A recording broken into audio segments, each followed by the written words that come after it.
Just our receptionist. Marcus Sterling laughed dismissively as he gestured toward me during the quarterly board meeting at Apex Defense Solutions, his voice dripping with condescension as I stood quietly in the corner of the mahogany-paneled conference room. The 12 board members shifted uncomfortably in their leather chairs, while I maintained my professional smile, holding my tablet and playing the role of the efficient administrative assistant. "Don't worry about asking Sarah for strategic input on the government contracts," he continued with that arrogant chuckle that had become his signature. "She's just here to take notes and fetch coffee. Leave the complex defense procurement analysis to those of us with actual experience in this sector." The silence that followed was deafening, broken only by the hum of the air conditioning and the distant sounds of downtown Seattle traffic 40 floors below. What Marcus didn't know, what none of them knew except for one person in that room, was that I had spent 8 years as a military intelligence officer in the Army, including 3 deployments where I had personally managed defense contracts worth over $2 billion. But I smiled politely and nodded, just as I had been doing for the past 18 months since I started working at Apex. "My name is Sarah Chen, and this is the story of how I went from being dismissed as just a receptionist to completely dismantling. The career of the most arrogant man I've ever met. But to understand how we got to that boardroom moment, I need to take you back to where it all began. 18 months earlier, I had walked into the gleaming lobby of Apex Defense Solutions wearing my best interview suit and carrying a resume that told only half my story. The company occupied 15 floors of the Columbia Center, with floor-to-ceiling windows offering breathtaking views of Elliott Bay and the Olympic Mountains. Everything about the space screamed success and power, from the imported Italian marble floors to the custom steel sculptures that decorated the reception area. I was there for what I thought was an interview for a mid-level project management position in their government contracts division. After leaving the Army as a major, I had been looking for a way to transition my military experience into the private defense sector. My background in intelligence and contract management seemed like a perfect fit for a company that specialized in providing cybersecurity and communication systems to the Department of Defense. The woman who interviewed me was Janet Morrison, the Director of Human Resources, a sharp-eyed professional in her 50s who had clearly been with the company for years. She reviewed my resume with interest, asking detailed questions about my military service and my experience with government procurement processes. "This is impressive," she said, looking up from my paperwork. 8 years in military intelligence, multiple deployments, experience managing multi-million-dollar contracts. You clearly have the qualifications we're looking for in our government division." I felt confident about the interview. My references were impeccable, my experience was directly relevant, and I had prepared thoroughly for every question she might ask. When she called me 3 days later with a job offer, I was ready to start the next chapter of my career. Except the offer wasn't for the project management position I had applied for. "We'd like to offer you a position as an administrative coordinator," Janet explained over the phone. "It's a great entry-level opportunity to learn about the company culture and potentially move up over time. Administrative coordinator." I looked at the salary figure she mentioned, which was roughly half what I had been expecting for the project management role. "I'm sorry, but I think there might be some confusion. I applied for the project management position in government. Contracts." "Yes, I understand," Janet replied, her tone becoming slightly cooler. "However, the hiring manager for that division felt that your background, while impressive, might be better suited for a support role initially. You know how it is in the corporate world. It's quite different from military structure. This coordinator position would give you a chance to prove yourself and understand how we operate." The hiring manager she was referring to was Marcus Sterling, Vice President of Government Contracts, though I wouldn't meet him until my first day. At the time, I was disappointed but not entirely surprised. I had heard from other veterans about the challenges of transitioning military experience into corporate roles, about how civilian employers sometimes struggled to understand the relevance of military skills. I needed the job. My savings were running low, and Seattle's cost of living was higher than I had anticipated. So I swallowed my pride and accepted the position, telling myself it was just a stepping stone. My first day at Apex was a mixture of excitement and confusion. Janet walked me through the office, introducing me to various teams and explaining my responsibilities. The coordinator role, as it turned out, was essentially a hybrid between receptionist and administrative assistant. I would be answering phones, scheduling meetings, managing calendars, and providing general support to the government contracts division. You'll be working primarily with Marcus Sterling's team, Janet explained, as we approached a corner office with glass walls that offered a commanding view of the city. He's one of our most successful VPs, really knows the defense sector inside and out.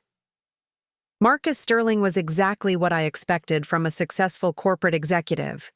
Tall, impeccably dressed, with silver hair and the kind of confident bearing. That suggested he had never doubted his own importance.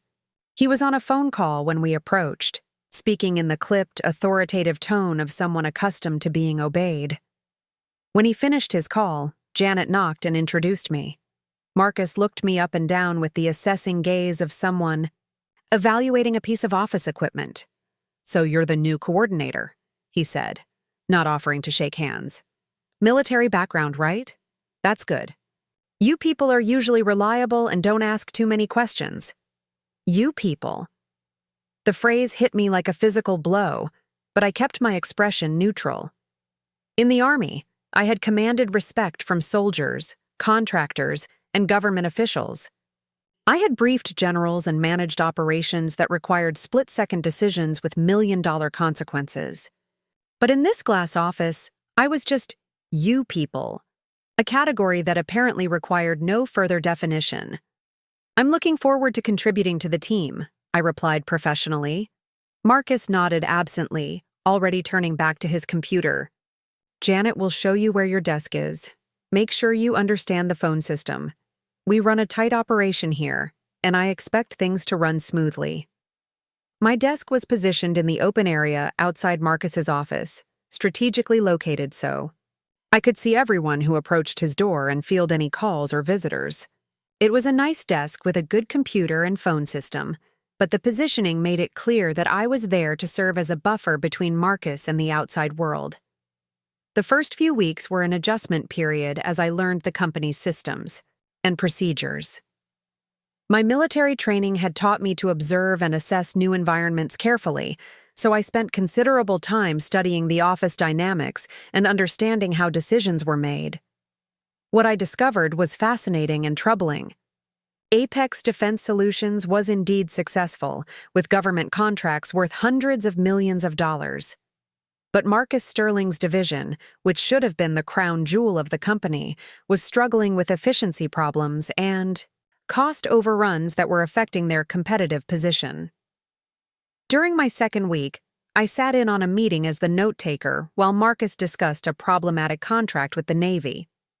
The project was 6 months behind schedule, and 15% over budget, primarily due to what Marcus described as unrealistic government expectations and regulatory complications. As I listened to his explanation, I recognized several issues that could have been easily avoided with proper planning and contract structure. The problems weren't due to unrealistic expectations. They were the result of fundamental misunderstandings about how military procurement processes worked. Marcus was treating a defense contract like a commercial business deal, ignoring the specific regulatory requirements and oversight procedures that governed military purchases. I said nothing during the meeting, of course. I was there to take notes, not to offer strategic advice. But I found myself mentally drafting solutions to problems that Marcus's team seemed unable to solve. My military experience had given me insights into the bureaucratic processes that civilian contractors often struggled to navigate. Over the following months, I watched this pattern repeat itself across multiple projects. Marcus's team was technically competent, but they consistently misunderstood the military mindset and the regulatory environment they were operating in. They approached government clients with the same sales tactics they might use with private corporations, missing the subtle but crucial differences in how military decision-makers evaluated vendors. The irony was overwhelming. I was sitting 15 feet away from meetings where they discussed problems I could solve, taking notes on strategic challenges I had personally faced and overcome during my military career. But I was invisible to them, just the coordinator who managed schedules and answered phones. Marcus treated me with the casual indifference he might show to office furniture. He would walk past my desk multiple times each day without acknowledgement, bark instructions about scheduling or filing, and occasionally make comments about military personnel that revealed his complete lack of understanding about what military service actually involved. "The thing about hiring veterans," he said to a colleague during a conversation I overheard, "is that they're great at following orders, but not so good at strategic thinking. Very structured, very by the book, but not a lot of creative problem-solving." Continued typing while internally noting that my by-the-book approach had once saved an entire battalion from walking into an ambush, and my lack of creative problem-solving had led to innovations in intelligence gathering that were still being used by units in Afghanistan. But I smiled and kept my mouth shut, playing the role of the efficient, invisible coordinator who knew her place in the corporate hierarchy. What Marcus didn't realize was that every dismissive comment, every casual insult, and every missed opportunity was being filed away in my memory with the same precision I had once used to track enemy movements. The foundation was being laid for something much larger than either of us could have anticipated that first day.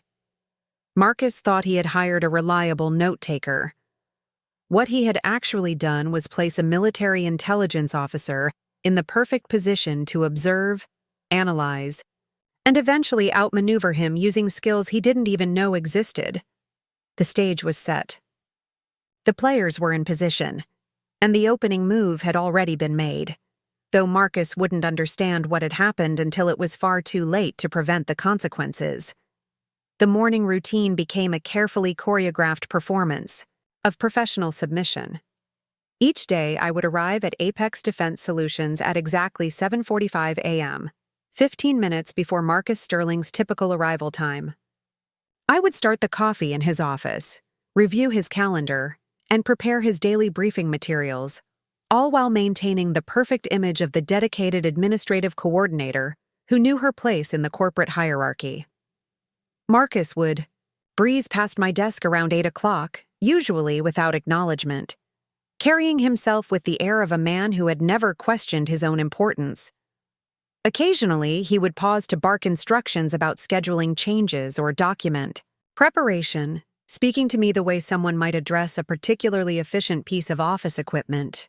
"Sarah, I need the Henderson contract files pulled and organized by 2 o'clock, he would say without looking up from his phone.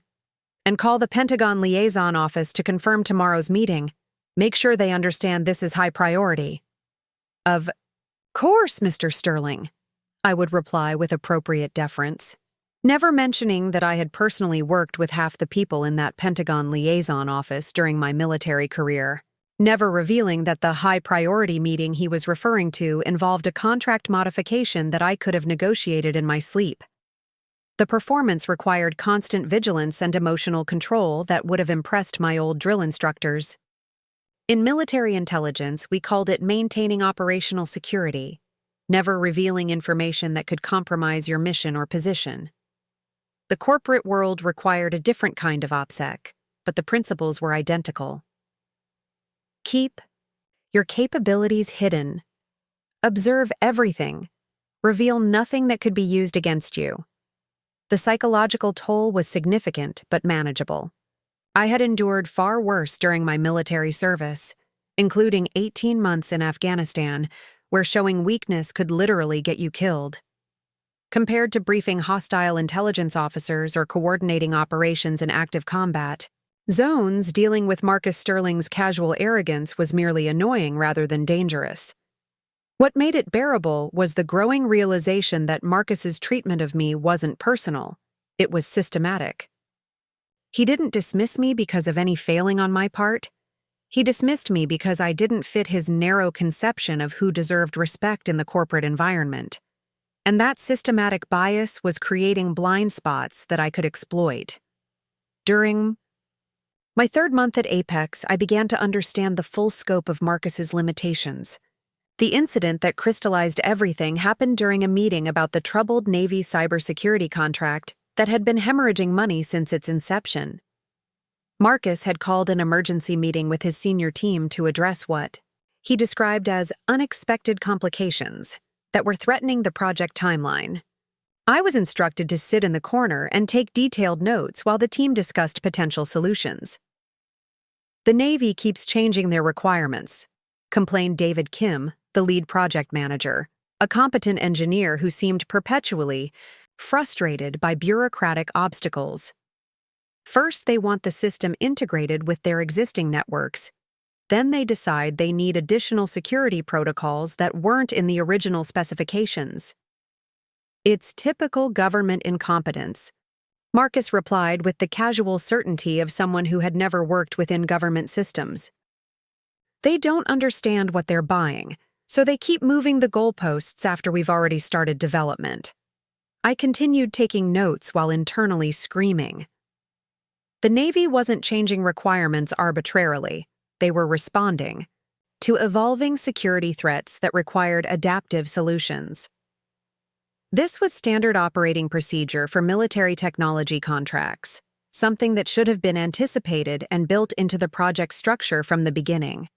"We need to push back harder," suggested Jennifer Walsh, the contract specialist. "Make them understand that changes cost money and time.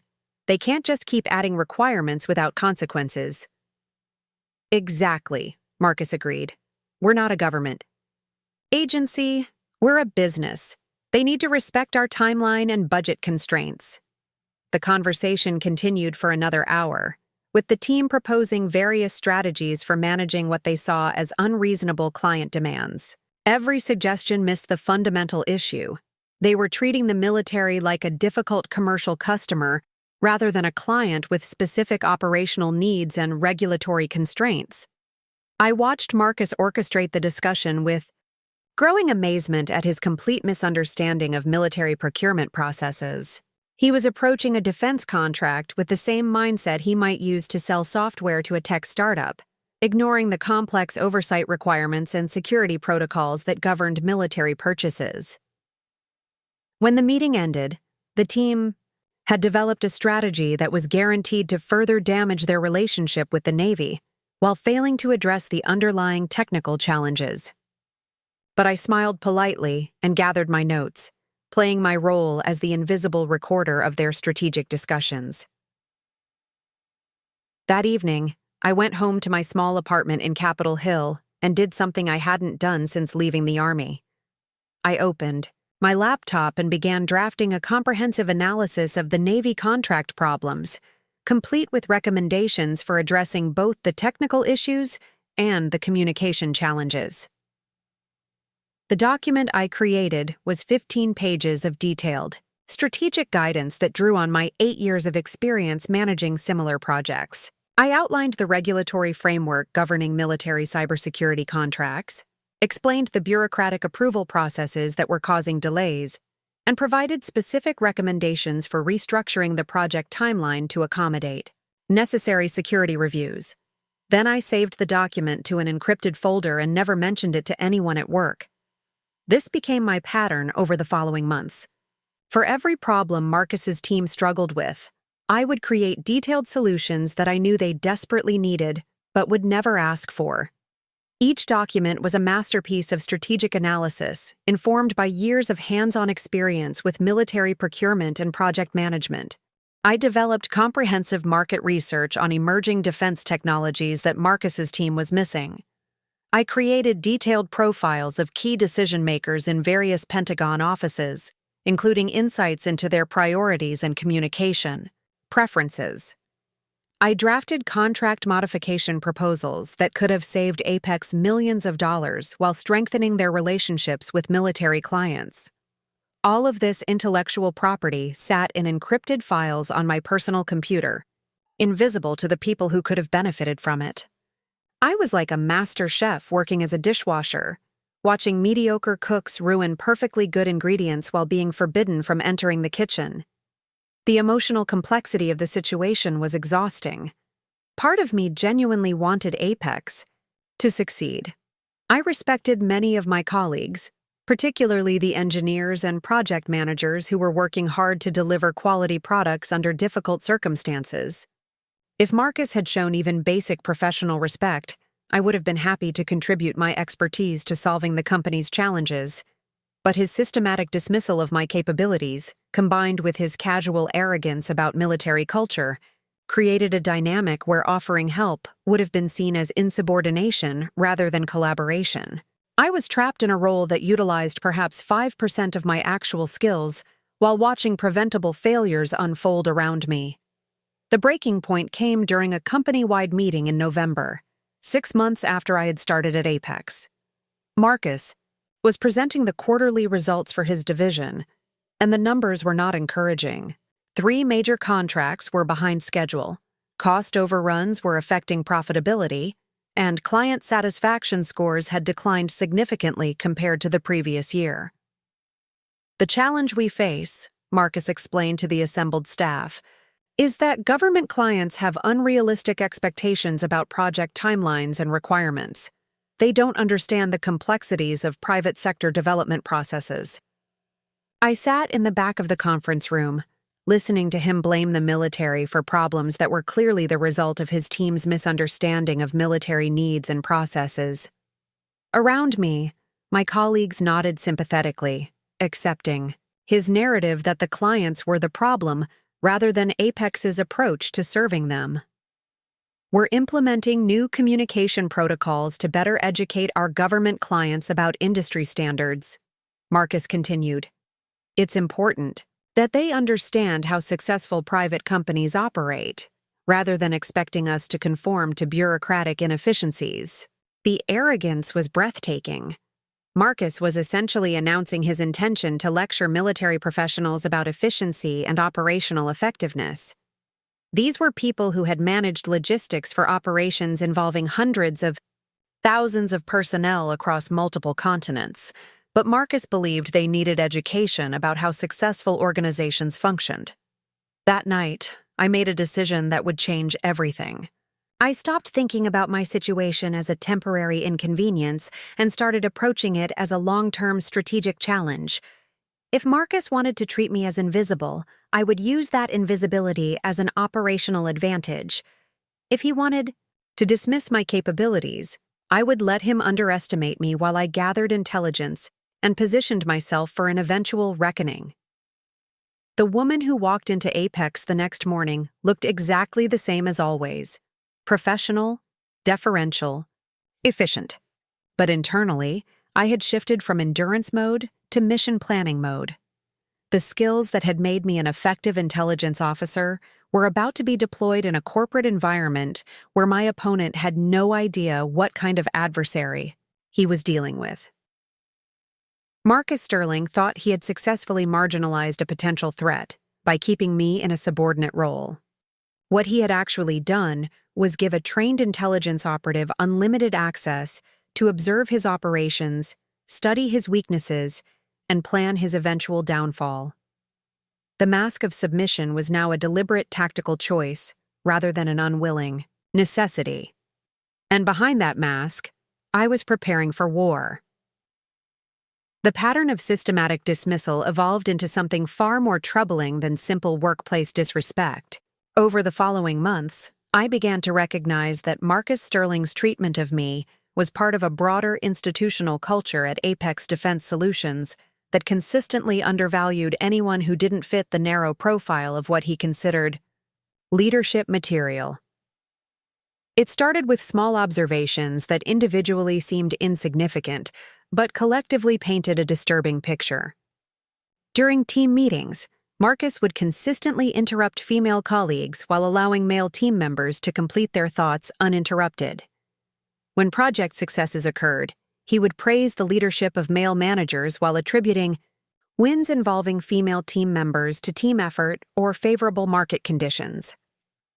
The most revealing incident happened in February. 8 months after I had started at Apex. Elena Rodriguez, a brilliant cybersecurity engineer with 15 years of experience, had identified a critical vulnerability in one of our Navy systems that could have compromised national security if left unaddressed.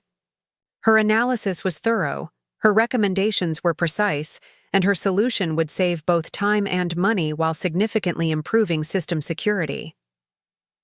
During the meeting where Linda presented her findings, Marcus listened with barely concealed impatience, frequently checking his phone and asking questions that suggested he hadn't been paying attention to her technical explanation. "This seems overly complicated," he said when Linda finished her presentation. "Are we sure we need to redesign the entire authentication protocol? That sounds like a lot of unnecessary work." Linda patiently explained that the vulnerability she had discovered could allow hostile actors to access classified military communications, potentially compromising ongoing operations and endangering personnel. The authentication protocol redesign wasn't unnecessary work. It was essential to national security.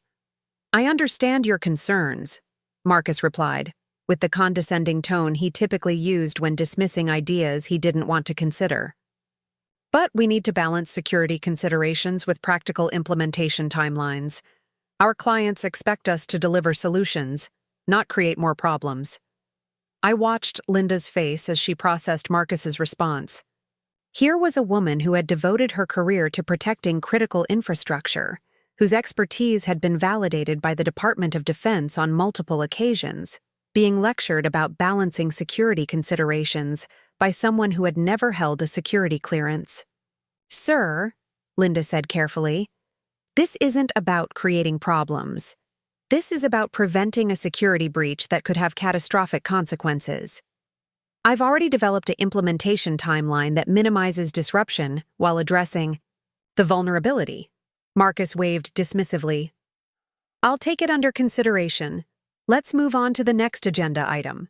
3 weeks later, I learned from office gossip that Marcus had presented Linda's security analysis to the Navy as his own discovery, positioning himself as the vigilant leader who had identified a critical vulnerability that his team had missed. Linda received no credit for her work, and the authentication protocol redesign was implemented exactly as she had recommended, but under Marcus's supervision and with his name on all the documentation. This wasn't an isolated incident.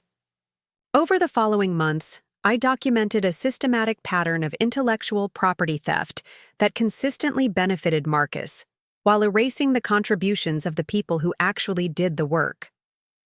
Emily Watson's innovative approach to network integration became Marcus's streamlined deployment strategy. Jennifer Park's cost-saving modifications to hardware specifications became Marcus's efficiency improvements. Susan Mitchell's breakthrough in encryption protocols became Marcus's advanced security framework. The pattern was so consistent that I began to suspect it was deliberate rather than unconscious bias. Marcus wasn't accidentally failing to credit his female colleagues. He was systematically appropriating their intellectual property to build his own reputation as an innovative leader. But the theft extended beyond gender lines to include anyone Marcus perceived as subordinate or non-threatening. Thomas Nguyen, a quiet but brilliant project manager, had developed a comprehensive risk assessment methodology that significantly improved Apex's ability to anticipate and prevent contract problems. When Thomas presented his system to the senior leadership team, Marcus introduced it as a collaborative effort led by my strategic planning initiatives. Kevin Walsh, a junior engineer with exceptional technical skills, had designed a communication protocol that solved persistent compatibility issues between military and civilian systems. When the protocol proved successful, Marcus described it in company communications as an example of visionary leadership driving innovative solutions. The most disturbing aspect wasn't just the intellectual property theft, it was how Marcus used his position to rewrite the narrative of success within his division. He had created an environment where talented people did exceptional work that was then attributed to his leadership, while any failures or setbacks were blamed on the inadequacies of subordinate team members. I began maintaining detailed records of these incidents, not out of any immediate plan for action, but because my military intelligence training had taught me to document patterns that might become relevant later. Every instance of stolen credit, every dismissive comment, every example of systematic bias went into encrypted files that I maintained on my personal computer. The documentation process revealed something even more troubling than individual misconduct. It showed that Marcus's behavior was affecting Apex's relationships with military clients in ways that threatened the company's long-term viability. Military organizations, particularly at the senior levels, were communities where reputations mattered enormously.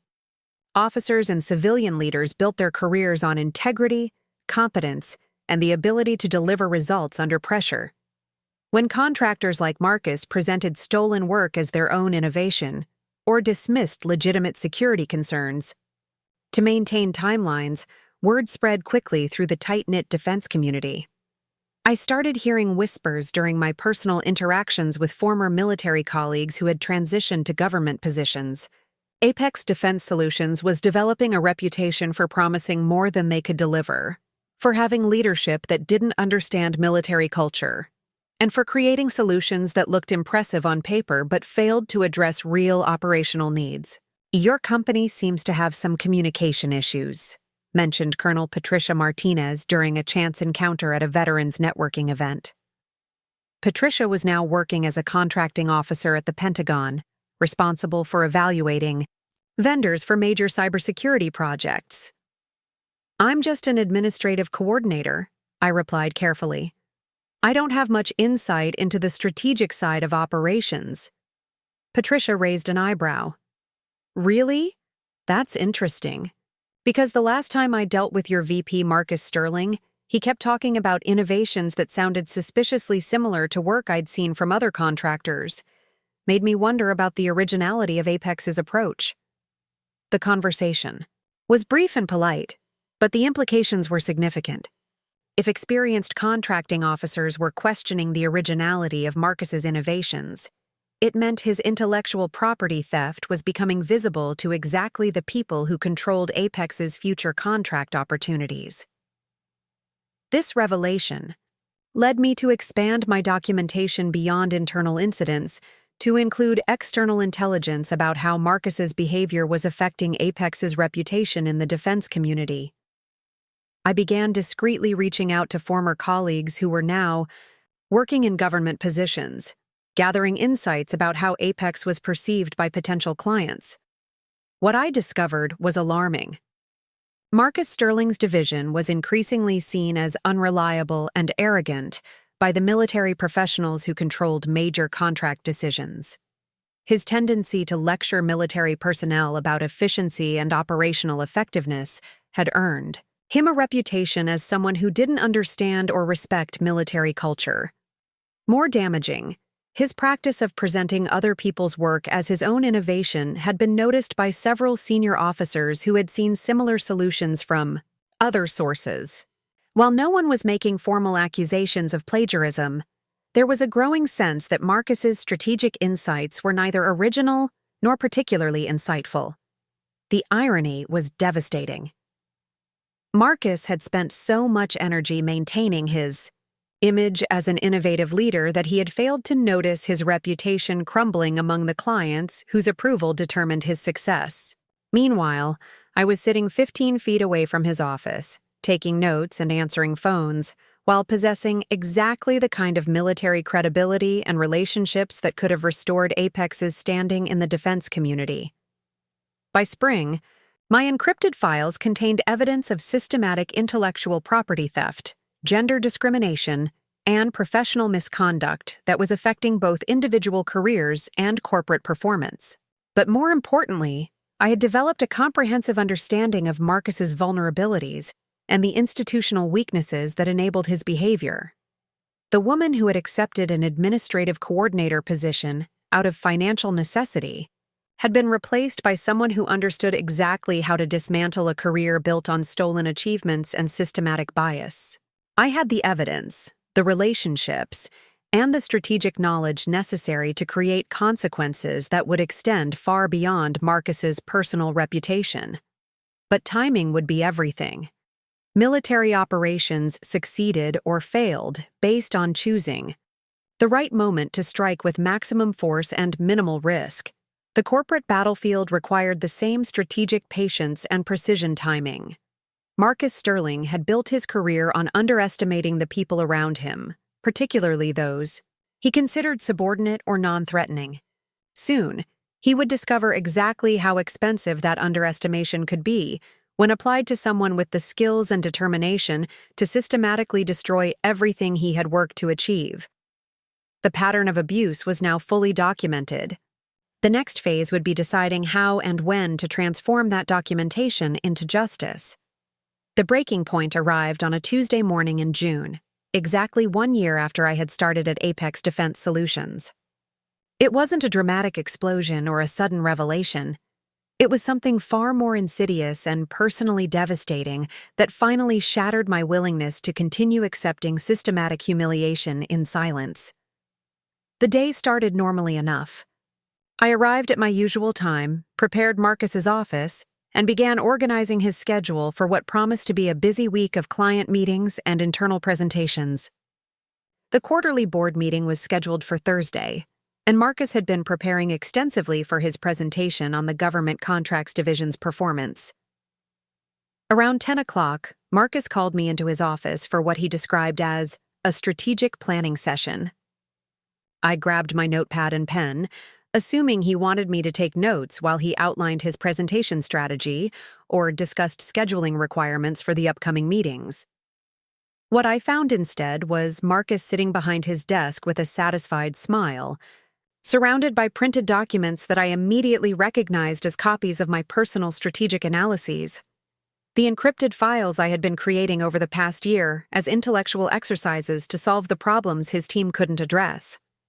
"Sarah," he said with the tone of someone delivering wonderful news, "I've been reviewing some strategic documents that were accidentally included in a recent IT backup. It seems you've been doing some interesting research on your own time." My blood turned to ice. The IT backup he was referring to was a routine corporate data recovery that I had never been informed about, a process that had apparently accessed and copied files from personal devices connected to the company network. The encryption I had used was sophisticated, but not sophisticated enough to withstand the kind of professional data recovery tools that large corporations employed for security purposes. "These documents are quite impressive," Marcus continued, leafing through what represented months of my most sophisticated strategic thinking. Complex analysis of military procurement processes, detailed recommendations for improving client relationships, comprehensive solutions to problems we've been struggling with for months. Very thorough work. I remained silent, calculating rapidly through possible responses while maintaining my external composure. Marcus clearly believed he had discovered evidence of unauthorized research activities that violated my employment agreement. What he had actually discovered was proof that his administrative coordinator possessed strategic capabilities that exceeded those of his entire senior leadership team. "Now, obviously, this creates some complications," Marcus said, his tone shifting to something more serious. "Company policy is very clear about employees conducting unauthorized business analysis, especially using company resources. And these documents suggest you've been developing strategic recommendations that are well outside your job responsibilities." The irony was suffocating. For a year, I had watched Marcus struggle with problems that I could solve easily, had sat through meetings where his team proposed inferior solutions to challenges I had already addressed in comprehensive detail. Now, he was treating my expertise as evidence of corporate misconduct, rather than recognizing it as an untapped resource that could transform his division's performance. "However," Marcus continued with the magnanimous air of someone offering an unexpected gift, "I'm prepared to overlook this policy violation because I think we can find a way to make this situation beneficial for everyone." This was the moment when Marcus Sterling revealed the true depth of his arrogance and the complete extent of his misunderstanding of who he was dealing with. Instead of recognizing that he had an intelligence officer working as his administrative coordinator, instead of questioning how someone in a support role had developed such sophisticated strategic insights, he saw only an opportunity to exploit what he perceived as my unauthorized initiative. I'm going to incorporate some of these strategic recommendations into my presentation for Thursday's board meeting, he announced with the casual certainty of someone claiming ownership of a convenient resource. Your analysis of the Navy contract problems is particularly useful, and your recommendations for improving client relationships show real strategic thinking. My analysis. My recommendations. My months of strategic work being appropriated by the same man who had spent a year dismissing my capabilities and treating me like office furniture. Of course, I'll need to adapt these materials to fit my presentation style and strategic framework, Marcus continued. But the core insights are solid, and I think the board will be impressed by the innovative approach to solving some of our ongoing challenges. He paused, clearly expecting some kind of grateful response to his generous decision to steal my intellectual property while graciously allowing me to avoid punishment for the crime of being more competent than he had realized. When I didn't immediately respond, Marcus's expression shifted to something more pointed. I trust you understand that this arrangement needs to remain confidential. The board doesn't need to know about the policy complications involved in how these strategic insights were developed. As far as they're concerned, this represents my own analysis and recommendations for improving division performance. The silence that followed was filled with the kind of crystalline clarity that I had experienced during combat operations when the tactical situation suddenly became perfectly clear. Marcus Sterling wasn't just stealing my work. He was expecting me to be grateful for the theft while maintaining silence about my actual capabilities. I also think this demonstrates that you might be ready for additional responsibilities, Marcus added with what he probably thought was encouraging leadership. Obviously, we can't promote someone who's been conducting unauthorized strategic analysis. But if you're willing to be more collaborative going forward, there might be opportunities for you to contribute to legitimate research projects under proper supervision. Under proper supervision.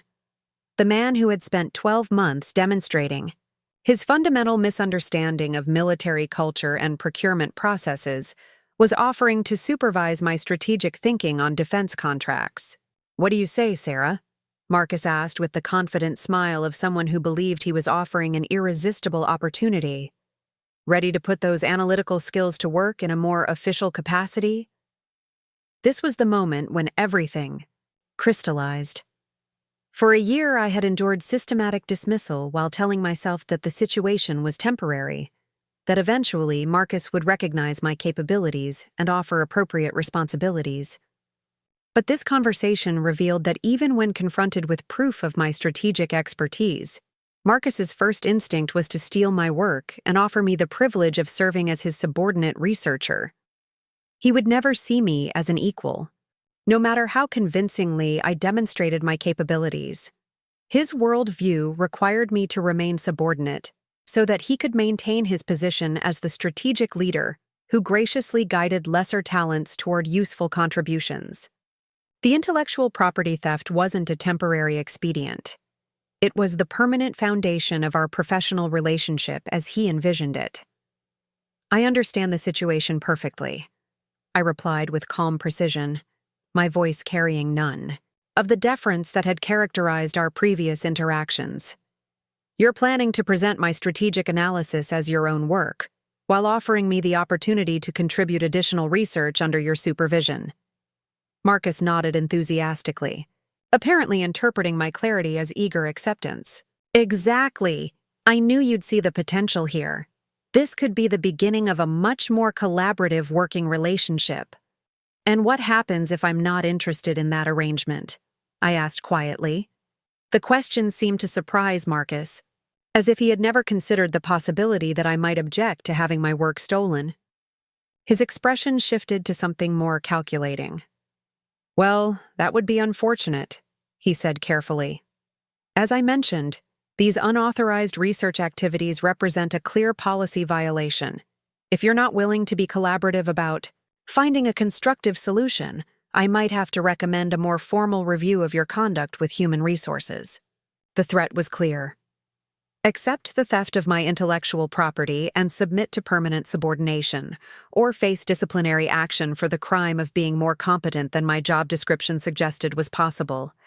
It was exactly the kind of ultimatum that someone like Marcus would consider reasonable, generous even, given his belief that he was offering opportunity to someone who should be grateful for any chance to contribute beyond administrative duties.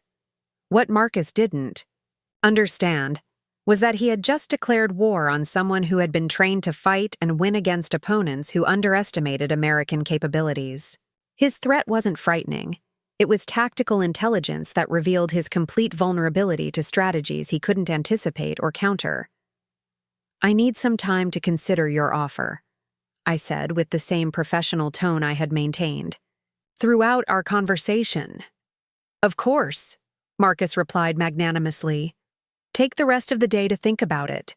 We can discuss the details tomorrow morning, and I'll need your input on adapting the strategic recommendations for Thursday's presentation. I returned to my desk with a sense of absolute clarity about what needed to happen next. The year of documentation, observation, and strategic preparation had been leading to this moment. Not the moment when Marcus discovered my capabilities, but the moment when he revealed that no amount of demonstrated competence would ever earn his respect. The administrative coordinator who had accepted systematic dismissal out of financial necessity was gone forever. In her place was a military intelligence officer who had just been given perfect justification for deploying every skill and resource necessary to completely destroy a target who had foolishly declared himself an enemy. Marcus Sterling thought he had successfully manipulated a subordinate into accepting permanent exploitation. What he had actually done was activate an adversary who understood exactly how to turn his arrogance, his theft, and his threats into the foundation of his complete professional destruction. The real war was about to begin, and Marcus had no idea what kind of opponent he had just chosen to face. That evening, I sat in my Capitol Hill apartment and began the most important operational planning of my life. The scattered notes and encrypted files that had accumulated over the past year were transformed into a comprehensive intelligence assessment that would have impressed my former commanding officers. Every weakness, every vulnerability, every point of leverage was cataloged with military precision. But this wasn't about revenge. It was about justice. Marcus Sterling had built his career on systematic theft and discrimination, creating an environment where talented people's contributions were erased while their failures were magnified. He had weaponized his position to exploit subordinates while presenting himself as an innovative leader to clients who increasingly saw through his facade. The plan I developed over the next 48 hours was designed to address all of these issues simultaneously while ensuring that the consequences would extend far beyond Marcus's personal downfall. This was about protecting future victims, holding institutions accountable, and demonstrating that systematic abuse of power carried real costs. My first priority was securing legal counsel with specific expertise in employment discrimination and intellectual property theft. Through my network of military contacts, I was referred to Elena Rodriguez, a former JAG officer who had transitioned to civilian practice specializing in cases involving veterans' rights and corporate misconduct. Elena had built a reputation for taking on powerful defendants and winning substantial settlements for clients who had been systematically exploited. Our initial meeting took place on Thursday morning in Elena's downtown Seattle office, exactly 36 hours after Marcus had threatened me with disciplinary action for the crime of being more competent than he had realized.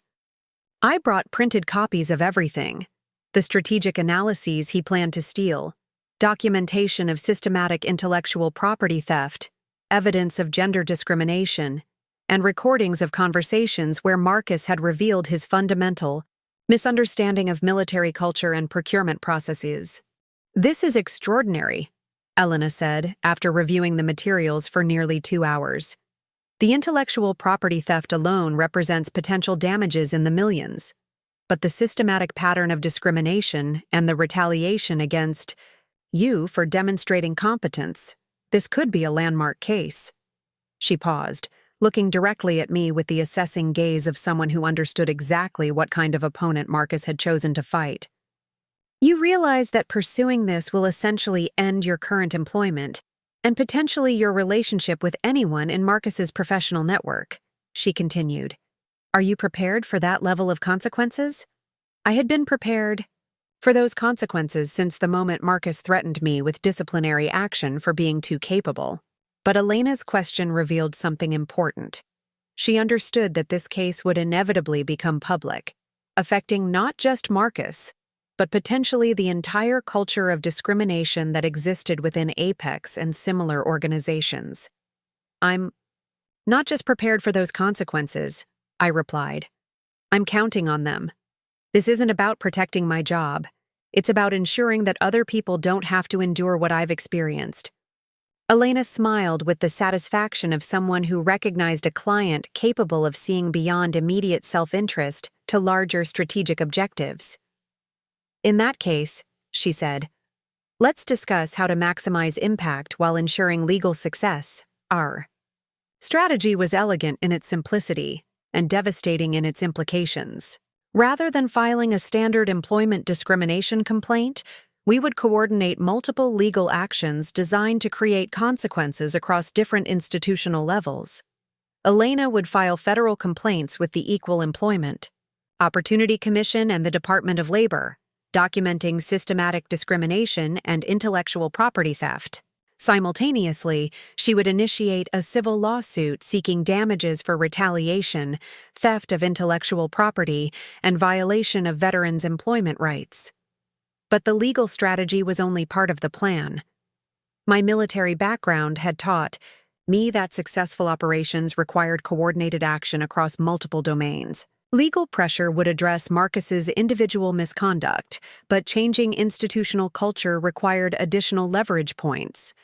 My second priority was assembling evidence that Marcus's behavior was affecting Apex's relationships with government clients in ways that violated federal contracting regulations. This required reaching out to my network of former military colleagues who were now working in government acquisition offices, gathering intelligence about how Marcus's conduct was perceived by the officials who controlled major defense contracts. The intelligence I gathered was even more damaging than I had anticipated. Colonel Patricia Martinez, the Pentagon contracting officer I had met at the Veterans Networking event, was willing to provide an official statement describing her concerns about Marcus's professionalism and the questionable originality of his strategic recommendations.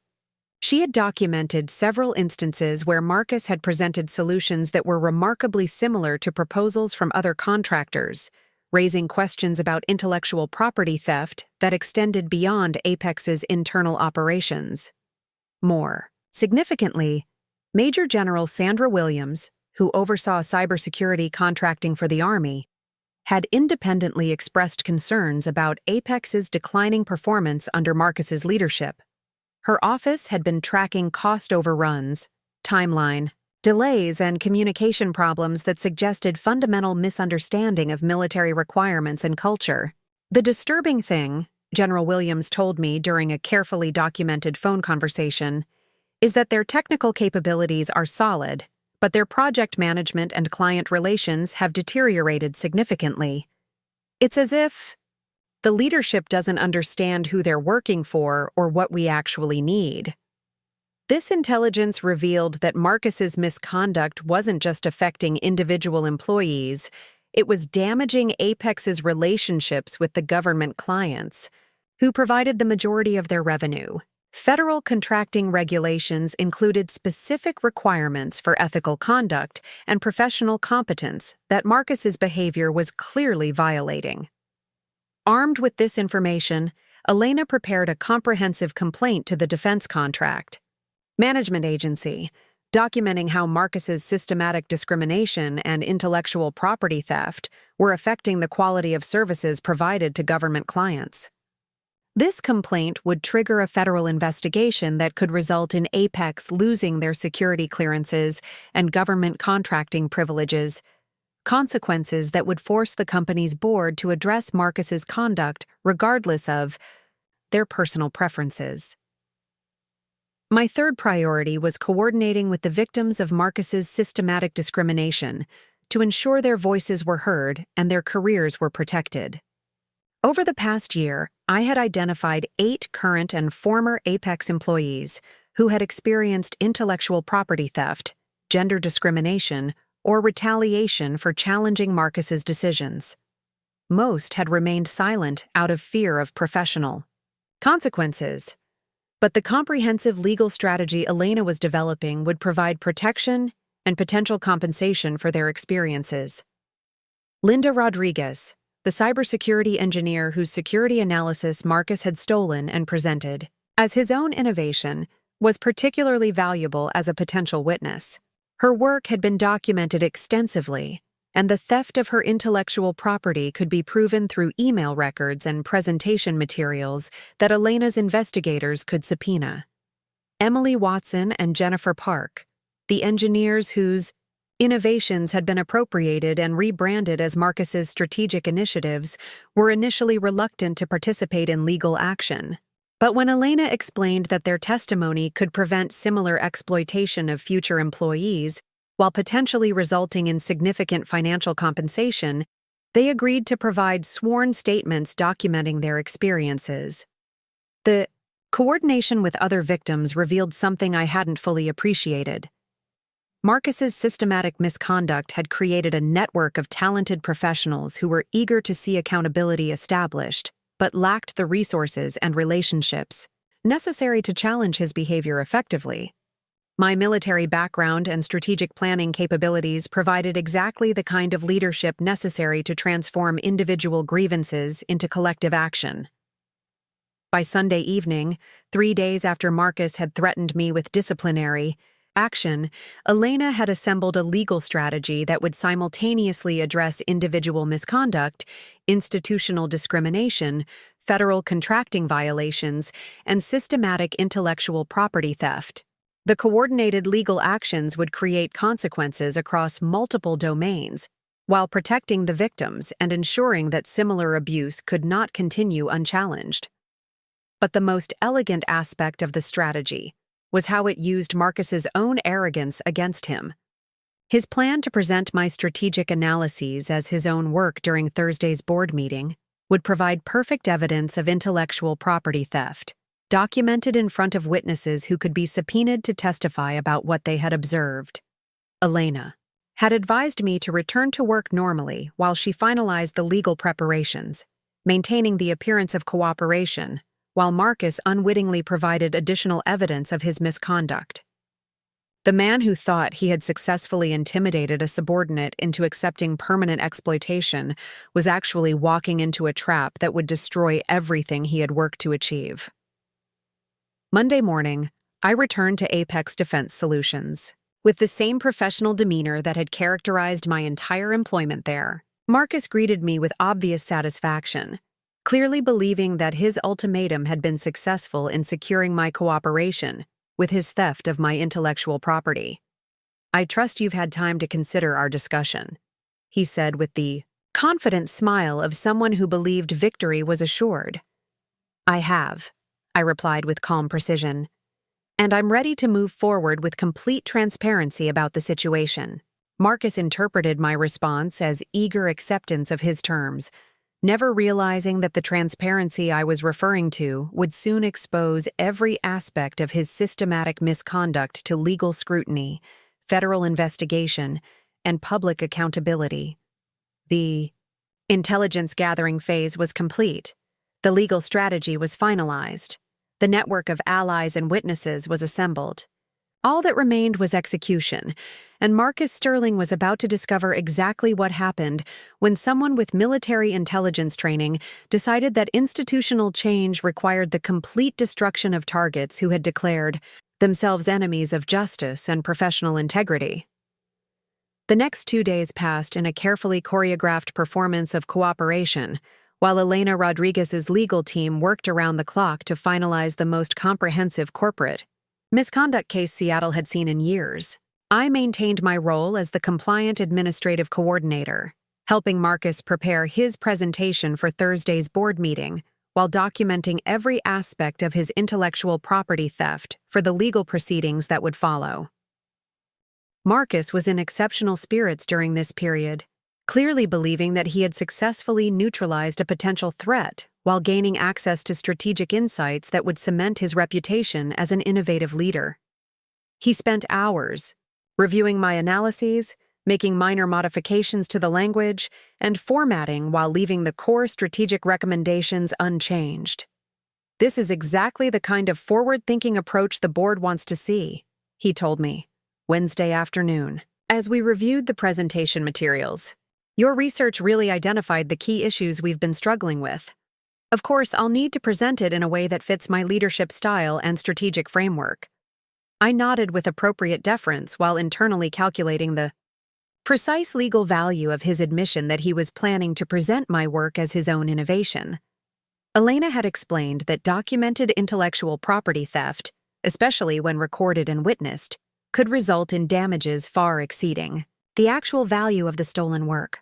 "I'm particularly impressed with your analysis of the military procurement process," Marcus continued, highlighting sections of my strategic recommendations that demonstrated expertise he couldn't possibly possess. "Most civilians don't understand the bureaucratic complexities involved in defense contracting, but you really grasp the operational requirements." The irony was breathtaking. Marcus was praising my military expertise while simultaneously planning to present it as evidence of his own strategic thinking to a board that included several retired military officers who would immediately recognize the authenticity of the insights. "Where did you develop this understanding of military culture?" he asked with curiosity that revealed how completely he had missed the obvious explanation for my expertise. "I've always been interested in organizational systems," I replied carefully, maintaining the fiction that my knowledge came from academic study rather than 8 years of direct military experience.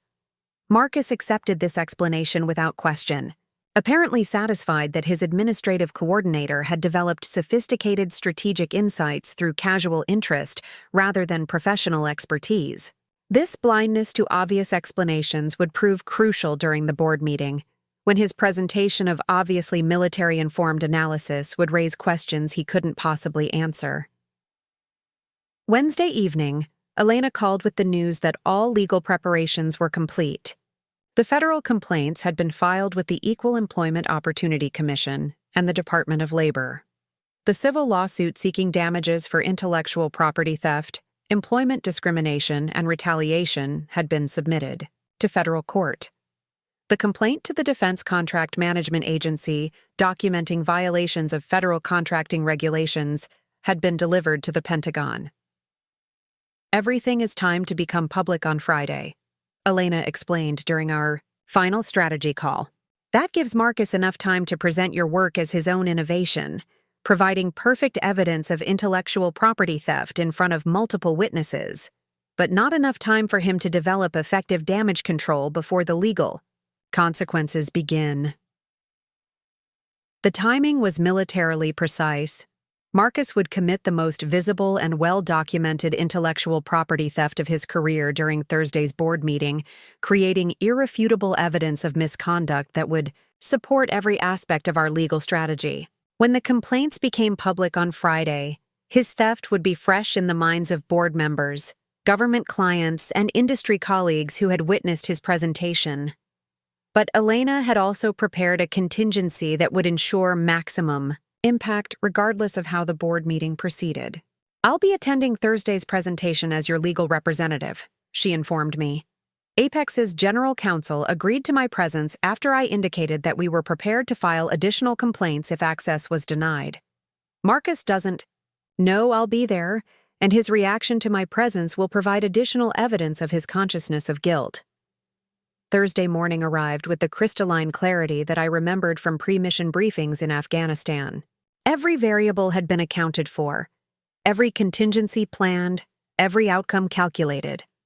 As I prepared Marcus's office for what would be his final presentation as Vice President of Government Contracts, I felt the same focused calm that had characterized my most successful military operations.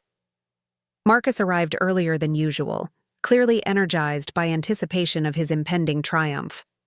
He spent the morning reviewing his presentation materials one final time, making minor adjustments to slides that contained months of my strategic thinking repackaged as his own insights. "I think this is going to be the presentation that establishes me as the clear leader in defense contracting strategy," he told me with obvious satisfaction. "The board has been concerned about our division's performance, but these innovative solutions should demonstrate exactly the kind of forward-thinking leadership they're looking for." At 2 p.m., I followed Marcus into the mahogany-paneled boardroom, where 12 senior executives waited to hear his quarterly report on government contracts division performance. The setting was perfect for what was about to unfold: formal, professional, and filled with witnesses whose testimony would prove invaluable in the legal proceedings that would follow. I took my usual position in the corner with my tablet, playing the role of the note-taking administrative assistant, while Elena Rodriguez sat unobtrusively in the back of the room, her presence unnoticed by Marcus, who was focused on beginning his presentation. Marcus opened with a confident summary of the division's challenges over the past year, describing cost overruns, timeline delays, and client relationship problems that had affected profitability and market position. He acknowledged these difficulties with the tone of a leader who was about to unveil solutions that demonstrated his strategic capabilities. However, Marcus continued with building enthusiasm, "I've developed a comprehensive strategic framework that addresses these systemic issues while positioning us for significant growth in the defense contracting sector." The word "developed" hung in the air like an admission of guilt. Marcus was claiming personal credit for strategic insights that he had explicitly told me came from my unauthorized research. Every board member heard him take ownership of intellectual property that Elena's legal team could prove belonged to me. For the next 30 minutes, Marcus presented my strategic analyses as his own innovation, walking through recommendations for improving military-client relationships, restructuring contract management processes, and adapting to evolving procurement regulations. Every insight demonstrated expertise that Marcus didn't possess. Every recommendation revealed understanding of military culture that he had consistently misunderstood throughout his career. The board members listened with growing interest, asking detailed questions about implementation timelines and resource requirements. Several retired military officers in the group nodded approvingly at analysis that clearly came from someone with direct experience in defense procurement and military operations. "This shows impressive understanding of military organizational culture," observed Admiral Rebecca Foster, a former Navy logistics officer who now served on Apex's board. "The recommendations for improving communication with government clients demonstrate real insight into how military decision-makers evaluate contractor relationships." Marcus accepted the praise with obvious pleasure, never realizing that Admiral Foster's military experience allowed her to recognize authenticity that he couldn't fake. When she asked follow-up questions about specific military procedures and regulatory requirements, Marcus provided answers that revealed his fundamental misunderstanding of the systems he was claiming to have analyzed. "Actually," Admiral Foster said carefully after Marcus struggled to explain a basic military procurement regulation, "some of these insights seem quite sophisticated for someone without direct military experience. Have you worked with advisors who have defense background?" The question created exactly the opening that Elena had anticipated. Marcus could either admit that his strategic framework came from someone else's analysis, undermining his claims of innovative leadership, or he could continue claiming personal credit while demonstrating his lack of actual expertise. Marcus chose to maintain his deception, answering with increasing confidence that the strategic insights reflected his own research and analysis of military organizational culture. With each answer, he deepened his legal liability while providing additional evidence of intellectual property theft. These recommendations are the result of extensive study of military procurement processes and organizational behavior, Marcus explained with the authority of someone who believed his own fiction. "I've spent considerable time developing frameworks that address the unique challenges of defense contracting." Elena was recording every word, creating a permanent record of Marcus's claims of ownership over intellectual property that her legal team could prove belonged to me. The more confidently Marcus presented my work as his own innovation, the stronger our case became for systematic intellectual property theft and fraudulent misrepresentation. As the presentation concluded, board members offered congratulations on Marcus's strategic thinking and innovative solutions to persistent challenges. Several mentioned that his analysis demonstrated exactly the kind of leadership capabilities they had been hoping to see from the government contracts division. Marcus basked in the praise while I sat quietly in the corner, maintaining my role as the invisible administrative assistant whose actual strategic capabilities had just been stolen and monetized in front of 12 witnesses who would soon be subpoenaed to testify about what they had observed. But the most important moment was yet to come. As board members prepared to leave, Admiral Foster approached Marcus with a question that would provide the final piece of evidence needed to destroy his career completely. "I'm curious about your background," she said with the polite interest of someone conducting professional due diligence. "This level of insight into military culture usually comes from direct experience. Have you served in the military yourself?" Marcus's response would determine whether he faced simple intellectual property theft charges or something far more serious involving fraudulent misrepresentation to government clients and board members. Marcus hesitated for just a moment, and in that brief pause, I could see him calculating the risks of claiming military experience he didn't possess versus admitting that his strategic insights came from sources other than his own expertise. His ego won, as I had known it would. "No, I haven't served in the military," Marcus replied with a slight smile. "But I've made it a point to study military organizational culture extensively. I believe that understanding your client's operational mindset is essential for providing effective strategic guidance." Admiral Foster nodded politely, but I could see the skepticism in her eyes. As someone who had spent decades in military logistics, she could distinguish between genuine understanding and academic research. Marcus's presentation had demonstrated insights that came from direct experience, not theoretical study. "That's interesting," she said carefully. "Some of your recommendations about military procurement processes were remarkably specific, particularly your analysis of how security clearance requirements affect project timelines. That's the kind of detail that usually comes from personal experience with the system." Marcus was walking deeper into a trap with every word. His claimed expertise in areas where he had consistently demonstrated ignorance was being documented by someone with the knowledge to expose his deception. But rather than recognizing the danger, he doubled down on his fraudulent claims. "I've worked extensively with military contractors over the years," Marcus explained with growing confidence. "You develop real insights into operational requirements when you're dealing with complex defense projects on a regular basis." Elena was recording every word while I maintained my position in the corner, invisible to the conversation, but cataloging every admission that would be valuable in the federal investigation that was already underway.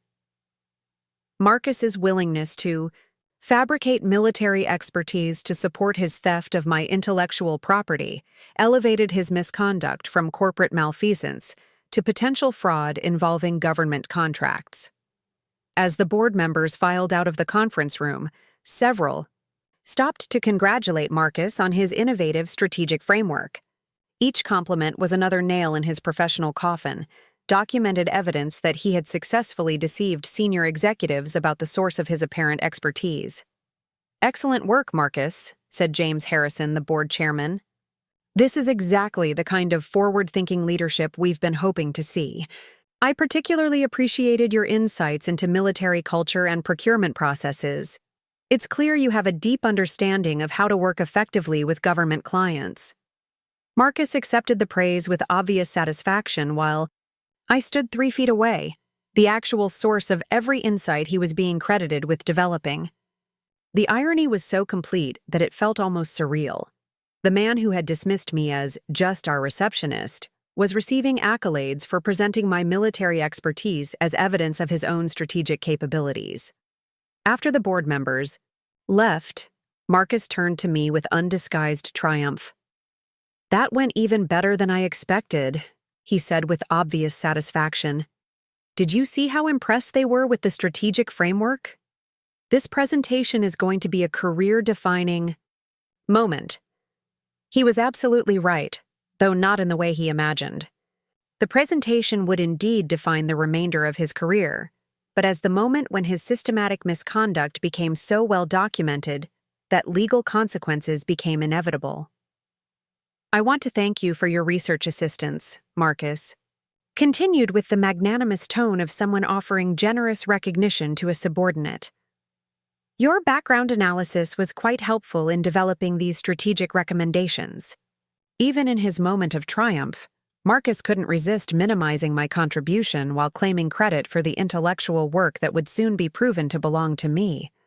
Elena had explained that this kind of documented appropriation, recorded in front of witnesses immediately after public presentation, created the strongest possible evidence for intellectual property theft claims. "I'm glad I could be helpful," I replied with the same professional deference that had characterized our entire working relationship. "You know," Marcus said with what he probably thought was insightful leadership, "this demonstrates that you might have potential for more analytical work if you're willing to be properly supervised. Maybe we can discuss some additional research projects that would benefit from your attention to detail." The offer was delivered as if it were a generous opportunity rather than a continuation of the systematic exploitation that had defined our professional relationship. Marcus was so confident in his successful manipulation that he was already planning how to continue stealing my intellectual property while maintaining my subordinate status. "I'll definitely consider any opportunities you think would be appropriate," I said carefully, maintaining the fiction that I was grateful for his consideration while Elena's legal strategy moved inexorably toward its conclusion. That evening, Elena called with final confirmation that all legal mechanisms were in place and ready for deployment. The federal complaints would become public on Friday morning, triggering investigations that would examine every aspect of Marcus's conduct. Over the past 2 years, the civil lawsuit would be filed simultaneously, seeking damages that Elena estimated could exceed $2 million based on the documented intellectual property theft and systematic discrimination. But the most devastating element was the complaint to the Defense Contract Management Agency, which Elena had expanded to include Marcus's fraudulent claims about his military expertise during the board presentation. Federal contracting regulations included severe penalties for misrepresenting qualifications or experience when bidding for government work, and Marcus's documented deception about his understanding of military culture could result in criminal charges. "The beauty of the timing," Elena explained, "is that Marcus just committed his most visible and well-documented intellectual property theft in front of 12 witnesses, including retired military officers who can testify about the authenticity of the expertise he was claiming. When the complaints become public tomorrow, everyone who witnessed his presentation will understand exactly what they saw." Friday morning arrived with the same crystalline clarity that had characterized my most successful military operations.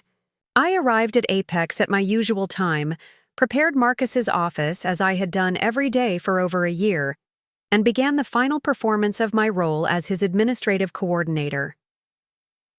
At exactly 9 a.m., Elena's legal team began filing the coordinated complaints that would transform Marcus Sterling from a successful corporate executive into the subject of multiple federal investigations.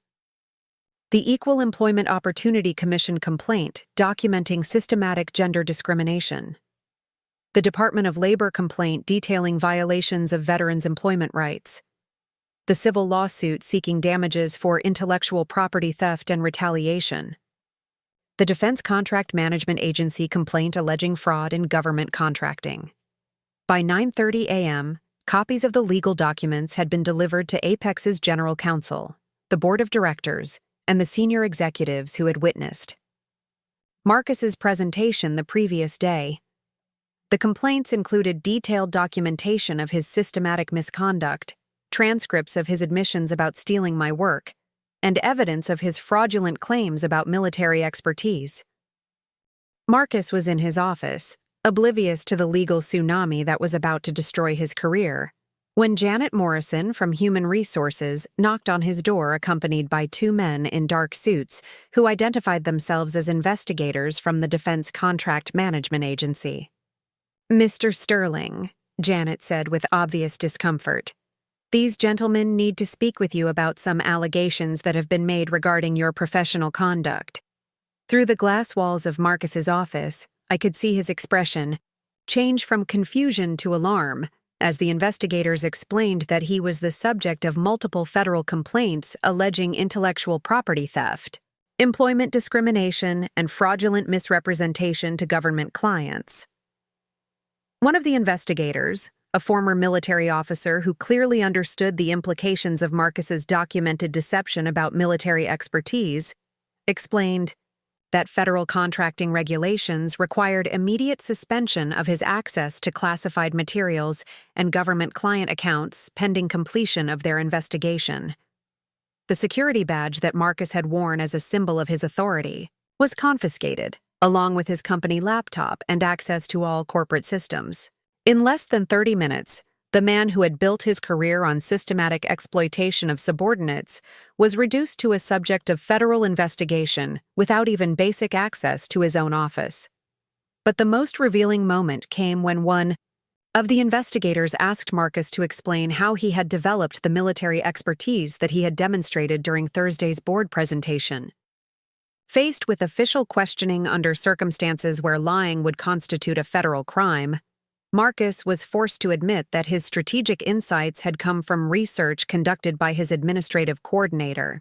"So the strategic framework you presented as your own innovation was actually developed by Ms. Chen?" the investigator asked with the precision of someone building a criminal case. Marcus's admission, recorded by federal investigators in the presence of HR witnesses, provided the final piece of evidence needed to prove that his intellectual property theft had been deliberate and systematic, rather than inadvertent or unconscious. Within 2 hours of the legal complaints becoming public, Marcus Sterling had been suspended from his position, stripped of his security clearance, and informed that he was the subject of multiple federal investigations that could result in both civil and criminal penalties. As the investigators escorted Marcus from the building, he looked toward my desk with an expression of confused betrayal, as if he couldn't understand how his compliant administrative coordinator had become the source of his complete professional destruction. But I simply nodded politely and returned to my work, maintaining the same professional demeanor that had characterized our entire relationship. The woman he had dismissed as just our receptionist had systematically documented, strategically planned, and precisely executed the most comprehensive takedown of corporate misconduct in Seattle's recent legal history. The power reversal was complete. Now came the phase where consequences would extend far beyond Marcus's individual downfall to create lasting changes in how systematic discrimination and intellectual property theft were addressed throughout the defense contracting industry. The afternoon following Marcus's suspension was filled with the kind of controlled chaos that follows the sudden removal of a senior executive. News of the federal investigations spread through Apex Defense Solutions like wildfire, creating an atmosphere of shock and bewilderment that permeated every level of the organization. I remained at my desk, maintaining my role as the administrative coordinator while watching the systematic dismantling of Marcus Sterling's professional empire unfold with military precision. Elena's legal strategy was proving even more effective than we had anticipated, creating consequences that extended far beyond individual accountability to encompass institutional change. By noon, 3 more senior executives had been placed on administrative leave pending investigation of their knowledge about Marcus's systematic intellectual property theft. The board had hired an external consulting firm to conduct a comprehensive review of all contracts and strategic initiatives that Marcus had been involved with over the past 3 years. Most significantly, the Defense Contract Management Agency had expanded their investigation to examine whether Apex's entire government contracting operation was compromised by fraudulent practices. Janet Morrison from Human Resources approached my desk around 1 p.m. with an expression that mixed professional duty with obvious discomfort. "Sarah," she said carefully, "I need to speak with you about your role in the current situation." I followed her to a conference room where Elena Rodriguez was waiting along with Apex's general counsel and a representative from the external consulting firm that had been hired to assess the scope of Marcus's misconduct. The formal interview that followed would determine whether my employment at Apex could continue or whether the legal proceedings required my immediate separation from the company. "Ms. Chen," began David Foster, Apex's general counsel, "we understand that you've been cooperating with federal investigators regarding allegations against Mr. Sterling.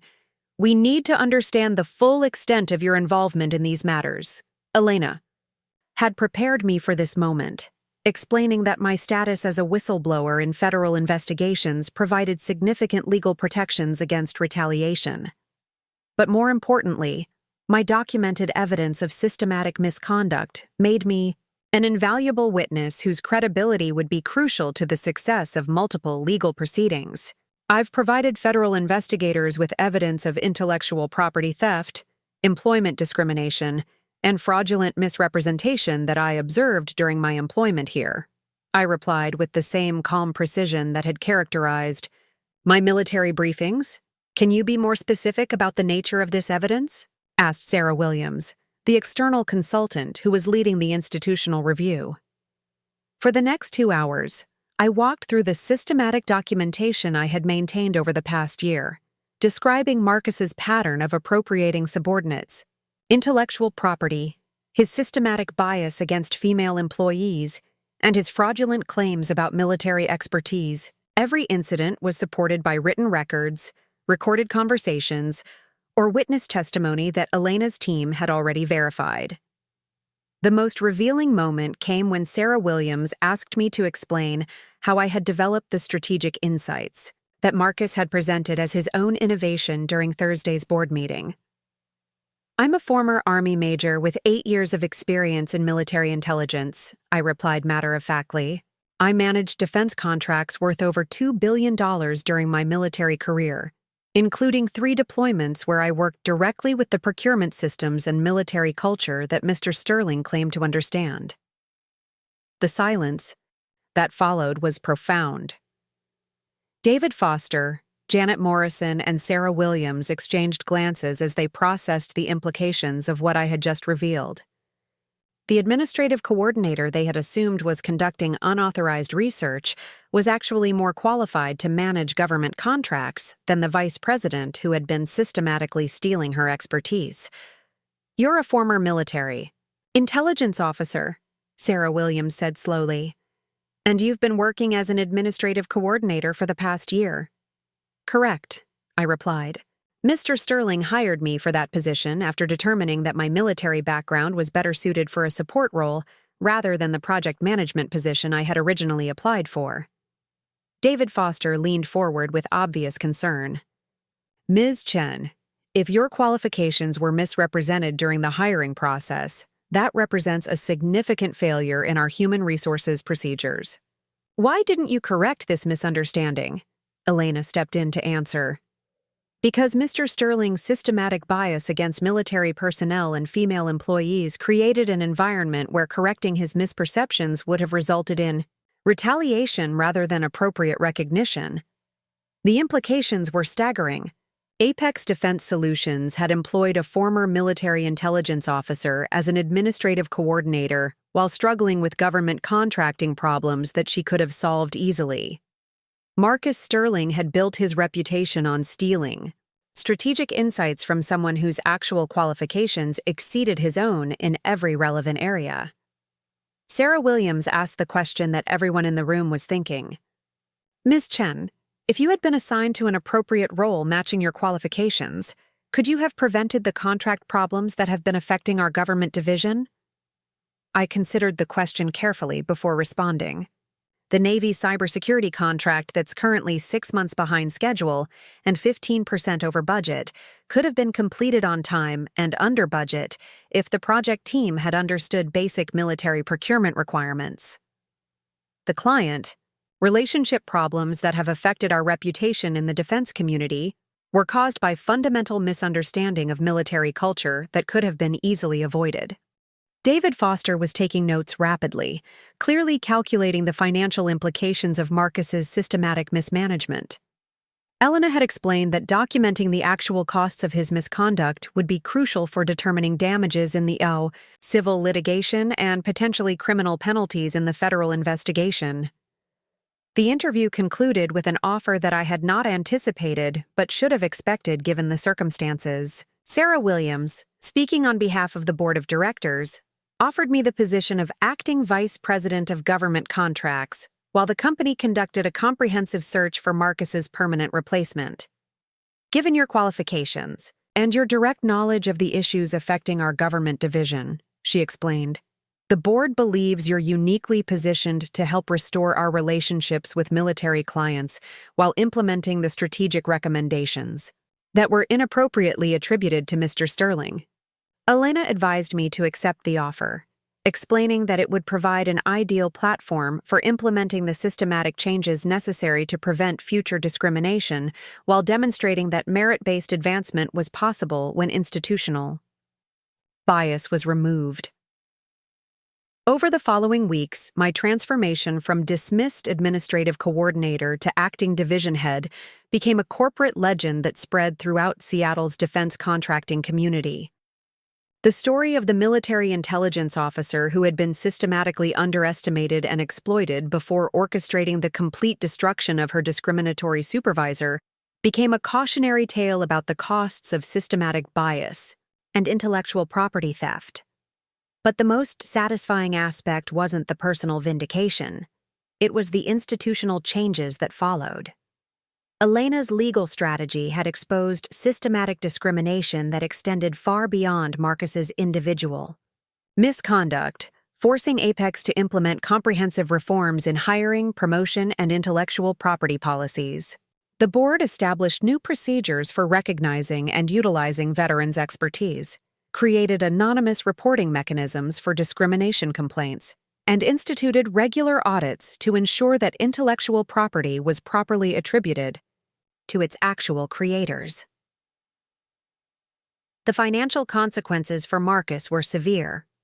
The civil lawsuit resulted in a settlement that Elena described as career-ending, requiring him to pay damages that exceeded 2 years of his executive salary. The federal criminal investigation led to charges for fraud in government contracting that resulted in substantial fines and permanent disbarment from federal contracting work. But perhaps most importantly, the case established legal precedent that Elena used to pursue similar complaints against other defense contractors throughout the Pacific Northwest. Within 6 months, 3 major firms had settled discrimination complaints filed by veterans and female employees who had been systematically exploited by executives who underestimated their capabilities. 6 months after Marcus's suspension, I stood in the same boardroom where he had presented my strategic analyses as his own innovation, but now I was presenting quarterly results that demonstrated how proper recognition of expertise could transform organizational performance. The Navy cybersecurity contract had been completed ahead of schedule and under budget. Client satisfaction scores had reached record highs. The government contracts division was generating more revenue than ever before in Apex's history. Admiral Rebecca Foster, who was now serving as my primary mentor on the board, smiled as I concluded my presentation with recommendations for expanding our military-client relationships based on authentic understanding of defense procurement requirements. "Excellent work, Sarah," she said with genuine admiration. "This is exactly the kind of strategic leadership that government clients want to see from their private sector partners." The woman who had been dismissed as just our receptionist had become the most successful division head in Apex's corporate history, leading a team that respected her expertise while contributing innovations that were properly attributed to their actual creators. As I looked around the boardroom at executives, who now recognized my capabilities and contributions, I reflected on how completely the power dynamics had shifted. Marcus Sterling had thought he could build his career on systematic exploitation of subordinates while maintaining his position through arrogance and theft. What he had actually done was activate an adversary who understood exactly how to use institutional systems, legal mechanisms, and strategic thinking to create justice that extended far beyond personal accountability to encompass lasting change. The receptionist had become the executive. The victim had become the victor. And the systematic discrimination that had seemed insurmountable had been transformed into a foundation for institutional reform that would protect countless future employees from experiencing similar exploitation. 1 year later, I stood at the podium of the Pacific Northwest Defense Contractors Association annual conference, addressing an audience of over 800 industry professionals about the strategic importance of recognizing and utilizing veterans' expertise in corporate environments. The irony wasn't lost on me that many of the executives in the audience had witnessed Marcus Sterling's professional destruction, making my current position as a keynote speaker all the more significant. When organizations systematically underestimate the capabilities of their employees, I told the assembled crowd, they don't just harm individual careers, they damage their own competitive position by failing to utilize available expertise that could solve their most challenging problems. The presentation I was delivering had been requested specifically because of the landmark legal case that had established new standards for intellectual property protection and employment discrimination throughout the defense contracting industry. Elena Rodriguez, who was sitting in the front row, had been invited to speak about the legal implications of systematic workplace bias during the afternoon panel. But what made this moment particularly satisfying wasn't the professional recognition or the industry attention. It was the knowledge that the systemic changes we had fought for were creating opportunities for countless other veterans and women who might otherwise have been dismissed or exploited by executives like Marcus Sterling. In the years since Marcus's downfall, Apex Defense Solutions had become a model for how defense contractors could effectively integrate military expertise into their operations. Under my leadership, the Government Contracts Division had achieved record performance while implementing policies that ensured proper attribution of intellectual property and merit-based advancement for all employees. The Navy cybersecurity project, that had been Marcus's most visible failure, was now being used as a case study in successful military-civilian collaboration at the Naval War College. The client relationship problems that had threatened Apex's government contracting privileges had been replaced by partnerships that other firms were actively trying to replicate. More importantly, the legal precedent established by Elena's coordinated litigation strategy had inspired similar cases throughout the industry. The Department of Defense had implemented new oversight requirements for contractors to prevent systematic discrimination and intellectual property theft. The Equal Employment Opportunity Commission had developed specialized procedures for addressing bias against veterans in corporate environments. During the conference lunch break, Admiral Rebecca Foster approached me with news that demonstrated how far the ripple effects of our case had spread through the military-industrial complex. "Sarah," she said with obvious satisfaction, "I wanted to let you know that the Pentagon has decided to use your transformation at Apex as the foundation for a new initiative promoting veteran employment in defense contracting. They're calling it the Strategic Talent Integration Program." The initiative Admiral Foster described would require all major defense contractors to implement comprehensive procedures for identifying and utilizing veterans' expertise, with contract awards partially dependent on demonstrated success in merit-based advancement for military personnel. The systematic bias that had nearly destroyed my career was being transformed into institutional protection for future veterans. But perhaps the most meaningful recognition came from an unexpected source. Linda Rodriguez, the cybersecurity engineer, whose intellectual property Marcus had stolen and presented as his own innovation, had been promoted to Chief Technology Officer at Apex following the implementation of our new recognition policies. "I never thought I'd see someone like Marcus held accountable," Linda told me during our quarterly leadership team meeting. "When you documented everything he was doing and built that legal strategy, you didn't just save your own career. You created justice for all of us." The other victims of Marcus's systematic exploitation had similarly benefited from the institutional changes that followed his removal. Emily Watson had been promoted to senior systems engineer with full credit for the innovations that Marcus had previously appropriated. Jennifer Park was now leading the advanced encryption development team, working on projects that utilized the expertise Marcus had claimed as his own strategic thinking. The financial consequences for Marcus himself had been severe and lasting. The civil settlement Elena had negotiated required him to pay damages that exceeded $2.3 million, essentially bankrupting him while funding a scholarship program for veterans pursuing careers in defense technology. The federal criminal conviction had resulted in permanent disbarment from government contracting work, effectively ending his career in the industry where he had built his reputation through systematic theft. But beyond the individual accountability, the case had established legal framework that was protecting employees throughout the defense contracting sector. Elena's law firm had handled 12 similar cases in the past year, all successful settlements that created additional precedent for holding executives accountable for systematic discrimination and intellectual property theft. The most gratifying aspect of these developments wasn't the personal vindication, though that was certainly satisfying after enduring a year of systematic dismissal and exploitation. What mattered most was the knowledge that other veterans, women, and undervalued employees would never have to endure the kind of treatment I had experienced because Marcus Sterling's arrogance had been transformed into institutional protection.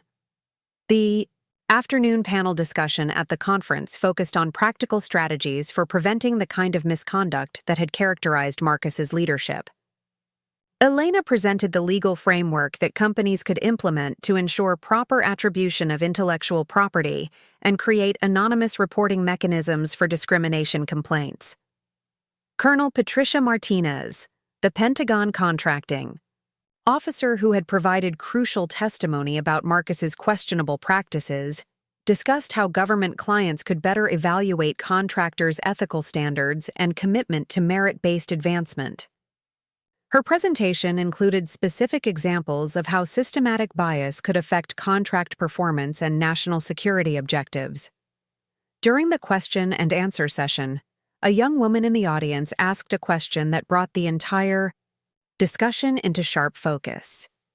How can employees document discrimination when they're afraid of retaliation for reporting misconduct? Elena answered first, outlining the legal protections available for whistleblowers and the resources that organizations like hers could provide for employees facing systematic exploitation. But I felt compelled to add a more personal perspective, based on my experience as both victim and victor in this kind of situation.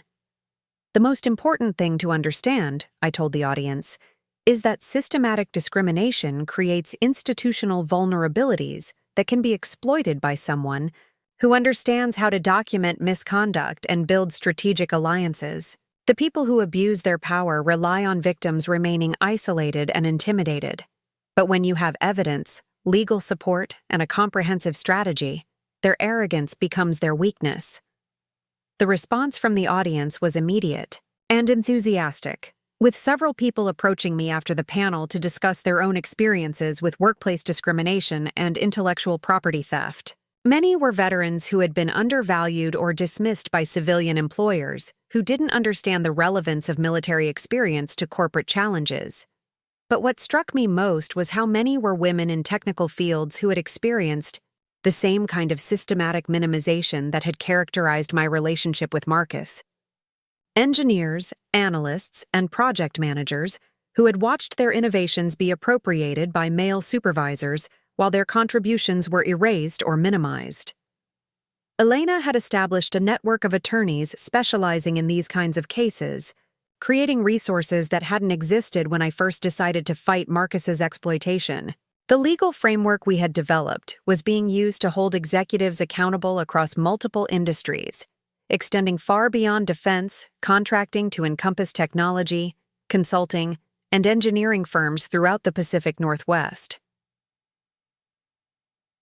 6 months after the conference, I received a call that demonstrated how completely the power dynamics had shifted in our industry. Marcus Sterling, who had been struggling to find employment since his conviction and disbarment, had applied for a junior analyst position at a small consulting firm that specialized in commercial real estate development.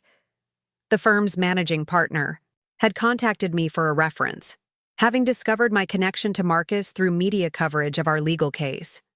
The conversation that followed was both professionally satisfying and personally meaningful, representing the complete reversal of the power relationship that had once defined our interaction. Ms. Chen, the managing partner explained, "We're conducting due diligence on Mr. Sterling's background, and we wanted to understand the circumstances that led to his departure from Apex Defense Solutions." I provided a factual summary of Marcus's systematic misconduct, documented legal violations, and the federal investigation that had resulted in his conviction for fraud in government contracting. I explained how his intellectual property theft had damaged both individual careers and institutional relationships with government clients. The managing partner thanked me for the information and mentioned that they would not be extending an employment offer to Marcus given the serious ethical concerns revealed by their background investigation. 2 days later, Elena called to inform me that Marcus had been arrested for attempting to misrepresent his employment history and criminal record on job applications, violating the terms of his federal probation and resulting in additional criminal charges. The man who had once dismissed me as just our receptionist was now facing additional federal prosecution, while the woman he had systematically exploited had become one of the most respected executives in the defense contracting industry. Standing in my corner office on the 45th floor of the Columbia Center, looking out at the Seattle skyline that had seemed so intimidating when I first arrived for my interview at Apex, I reflected on how completely my life had changed through the decision to fight systematic injustice rather than accept it as an inevitable condition of employment. The administrative coordinator who had been told her unauthorized research violated company policy was now the vice president whose strategic innovations were being studied at military academies and business schools. The woman who had been threatened with disciplinary action for demonstrating competence was now setting industry standards for recognizing and utilizing employee expertise. Most importantly, the veteran who had been dismissed as someone lacking strategic thinking capabilities was now proving every day that the greatest strategic victory was transforming systematic oppression into institutional justice that would protect countless future employees from experiencing similar exploitation. 2 years after that humiliating board meeting where Marcus Sterling dismissed me as just our receptionist, I stood on the stage at the Pentagon's annual Defense Innovation Summit, addressing an audience of military leaders, defense contractors, and government officials about the strategic importance of combating systematic discrimination in the defense industry. The invitation to speak at this prestigious event had come directly from Secretary of Defense Jennifer Walsh, who had followed the legal case that transformed both my career and the entire defense contracting landscape. My presentation, titled "From Invisible to Indispensable: How Military Expertise Drives Innovation in Defense Contracting," was being broadcast live to military installations and contractor facilities across the globe. When organizations systematically underestimate the capabilities of their employees based on gender, military status, or perceived position in the hierarchy, I told the assembled audience, they don't just harm individual careers, they compromise national security by failing to utilize available expertise that could solve critical defense challenges. Standing at that podium, wearing my tailored navy suit with the small American flag pin that had become my signature, I reflected on the incredible journey from administrative coordinator to one of the most influential voices in defense contracting: reform.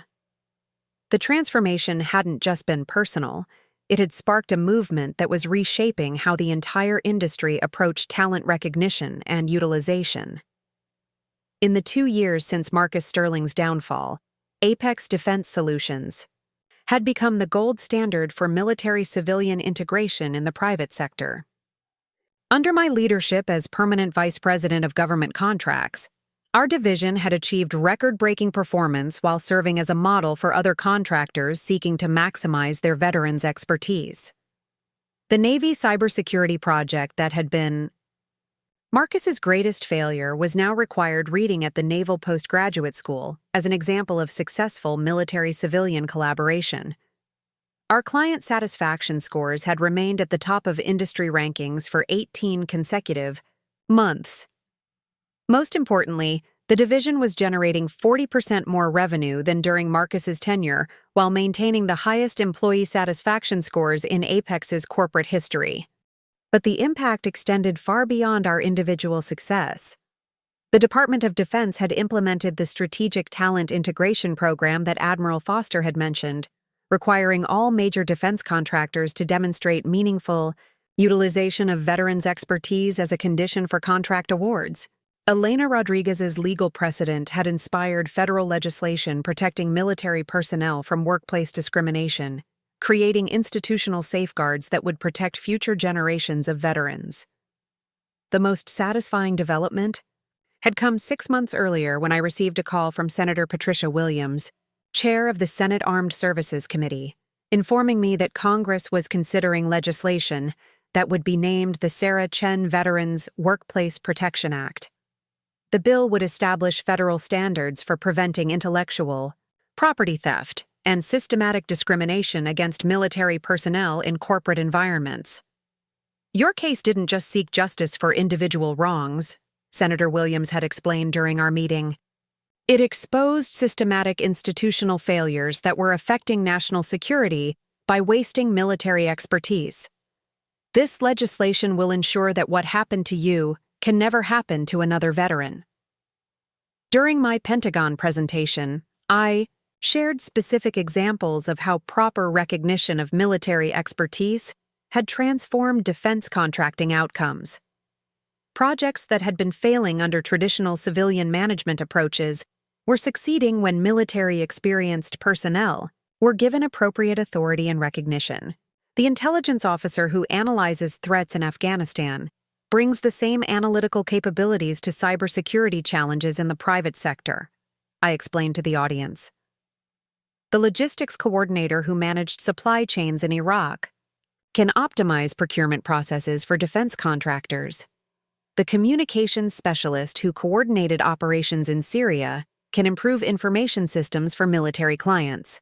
The audience included several retired military officers who had transitioned to senior positions in defense contracting, many of whom had contacted me over the past 2 years to share their own experiences with systematic underutilization and discrimination. The network of military professionals that had developed around our legal case had become a powerful force for institutional change throughout the industry. After my presentation, General Patricia Martinez approached me with news that demonstrated how far the ripple effects of our case had spread through the military-industrial complex. "Sarah," she said with obvious satisfaction, "I wanted to let you know that the Pentagon has decided to establish a new position, Director of Military Talent Integration. The position will oversee implementation of policies ensuring that defense contractors properly utilize veterans' expertise. We'd like you to consider accepting the appointment." The offer was both personally meaningful and professionally significant. The director position would provide cabinet-level authority to implement systematic reforms throughout the defense contracting industry, transforming the legal precedent we had established into comprehensive policy that would affect thousands of veterans and contractors across the country. But perhaps the most poetic justice came in the form of a letter I received 3 months later, forwarded through Elena Rodriguez's law firm. Marcus Sterling, who had been struggling with unemployment and legal debt since his conviction, had written from the minimum wage security guard position he had finally secured at a shopping mall in Spokane. The letter was a rambling, barely coherent attempt at an apology that revealed how completely his worldview had been shattered by the consequences of his systematic misconduct. He acknowledged that his treatment of me and other employees had been inappropriate, admitted that his theft of intellectual property had been a serious error in judgment, and expressed regret for the misunderstandings that had led to federal investigation and prosecution. But what struck me most about the letter wasn't the insincere apology or the obvious attempt to minimize his criminal behavior. It was the complete failure to understand that his downfall had resulted from systematic abuse of power rather than simple mistakes in judgment. Even facing permanent career destruction and ongoing legal consequences, Marcus couldn't grasp that. His behavior had been deliberately harmful rather than accidentally inappropriate. Elena and I decided not to respond to the letter, recognizing that Marcus's continued refusal to accept responsibility for his actions demonstrated why his removal from positions of authority had been necessary for institutional protection. Some people were capable of learning from consequences and changing their behavior. Others, like Marcus, remained threats to anyone unfortunate enough to work under their authority. The final vindication came during Apex's annual shareholders' meeting, where I was asked to present a comprehensive analysis of how military talent integration had transformed our competitive position in the defense contracting market. The presentation demonstrated that proper utilization of veterans' expertise had resulted in improved contract performance, higher client satisfaction, reduced costs, and increased revenue across every metric that mattered to investors. When we stopped treating military experience as a liability to be minimized and started recognizing it as an asset to be maximized, I told the assembled shareholders, we didn't just improve our ethical standards, we dramatically improved our business results. The standing ovation that followed wasn't just recognition of our division's success. It was acknowledgement that systematic justice could create institutional improvements that benefited everyone involved, from individual employees to corporate, shareholders to national security interests. As I concluded my remarks, I reflected on the incredible transformation that had begun with Marcus Sterling's arrogant dismissal of my capabilities during that humiliating board meeting 2 years earlier. The woman he had called just our receptionist had become one of the most influential voices in defense contracting reform, leading changes that would protect countless future veterans from experiencing similar exploitation. Standing before an audience of investors who now recognized military expertise as a competitive advantage rather than a burden to be managed, I understood that the greatest victory wasn't personal vindication.